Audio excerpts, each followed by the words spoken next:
Welcome friends, welcome to India சமையல். இன்றைக்கி வீடியோவில் ஹெல்த்தியான ஸ்நாக்ஸ் ரெசிபி. ஒரு கப் கோதுமை மாவு, வாழைப்பழம் இருந்தால் போதும். ஹெல்த்தியான ஸ்நாக்ஸை இந்த மாதிரி செஞ்சு கொடுத்துடலாம். நம்ம சேனலில் போடுற வீடியோ உங்களுக்கு பிடிச்சிருந்துச்சுன்னா சப்ஸ்கிரைப் பண்ணி வச்சுக்கோங்க. அப்போ தான் நான் போடுற ஒவ்வொரு வீடியோ நோட்டிஃபிகேஷனில் வரும். நம்ம சேனலில் கொஞ்சம் சப்போர்ட் பண்ணுங்கள் ஃப்ரெண்ட்ஸ். இப்போ ஒரு மிக்சிங் பவுலில் நான் ஒரு வாழைப்பழம் எடுத்திருக்கேன். பெரிய வாழைப்பழமாக இருந்துச்சுன்னா 1 எடுத்துக்கோங்க. சின்ன வாழைப்பழமாக இருந்துச்சுன்னா 2 எடுத்துக்கோங்க. எந்த வாழைப்பழம் வேணும்னாலும் எடுத்துக்கலாம். இந்த மாதிரி சின்ன சின்ன பீஸாக கட் பண்ணிக்கோங்க.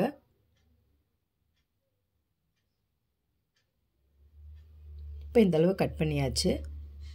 இந்த மாதிரி ஒரு விக்ஸை வச்சு இந்த மாதிரி நைஸாக மசிச்சு விட்டுக்கோங்க. நீங்கள் வேணும்னா மிக்ஸி ஜாரில் வேணும்னா கூட நைஸாக அரைச்சி எடுத்து வந்து கூட இந்த மாதிரி செஞ்சுக்கலாம்.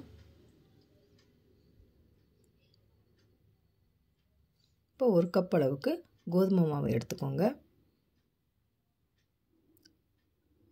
1/4 கப் அளவு அரிசி மாவு, தேவையான அளவு உப்பு சேர்த்துக்கோங்க. அப்போ தான் இனிப்பு தன்மையை எடுத்து கொடுக்கும். பேக்கிங் சோடா 2 பிஞ்ச் அளவுக்கு சேர்த்துக்கலாம். ஏலக்காய் தூள் 1/4 டீஸ்பூன் அளவுக்கு சேர்த்துக்கோங்க. இப்போ சேர்த்துட்டு நல்லா கலந்து விட்டுக்கலாம். இப்போ இந்த அளவுக்கு நல்லா கலந்து விட்டாச்சு. நான் 1 கப் வெல்லத்தை நல்லா காய்ச்சிட்டு அதில் நல்லா வடிகட்டி நான் சேர்த்துருக்கேன். தூசி மண் எதுவும் இருந்தாலும் போயிடும். இப்போ இந்த மாதிரி கலந்து விட்டுக்கோங்க.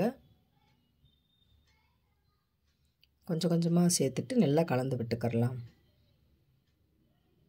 கொஞ்சம் நீங்கள் தண்ணி பத்தலைன்னா கொஞ்சமாக தண்ணி கூட ஆட் பண்ணிக்கலாம்.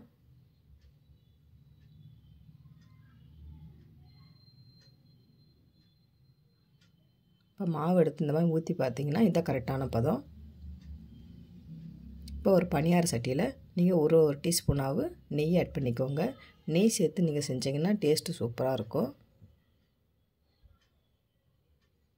இப்போ கொஞ்சம் கொஞ்சமாக மாவு எடுத்து இந்த மாதிரி ஊற்றிக்கிறலாம்.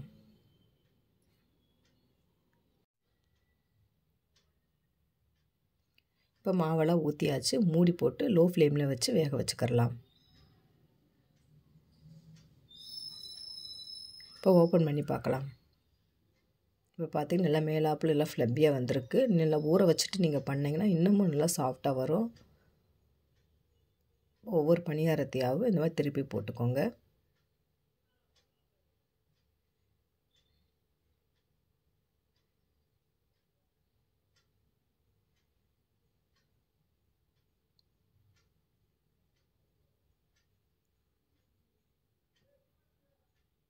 இப்போ எல்லா பணியாரத்தையும் நான் திருப்பி போட்டாச்சு. மேலாப்போ இன்னும் கொஞ்சம் நெய் வேணுமாலும் ஆட் பண்ணிக்கிறலாம்.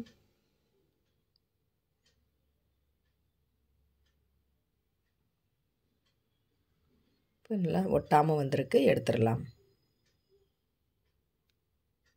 சூப்பரான பழ பணியாரம் ரெடி ஆயிடுச்சு. நீங்களும் இந்த மாதிரி ட்ரை பண்ணி பாருங்கள் ஃப்ரெண்ட்ஸ். சூப்பராக இருக்கும். மேலே நல்லா கிறிஸ்பியாக இருக்கும், உள்ளே நல்லா சாஃப்டாக இருக்குது. ட்ரை பண்ணி பார்த்துட்டு கமெண்ட் பண்ணுங்கள். உங்களுக்கு இந்த வீடியோ பிடிச்சிருந்துச்சுன்னா லைக் பண்ணுங்கள், ஷேர் பண்ணுங்கள், கமெண்ட் பண்ணுங்கள். உங்களை நான் வேறு சந்திக்கிறேன். பாய். தேங்க்ஸ் ஃபார் வாட்சிங்.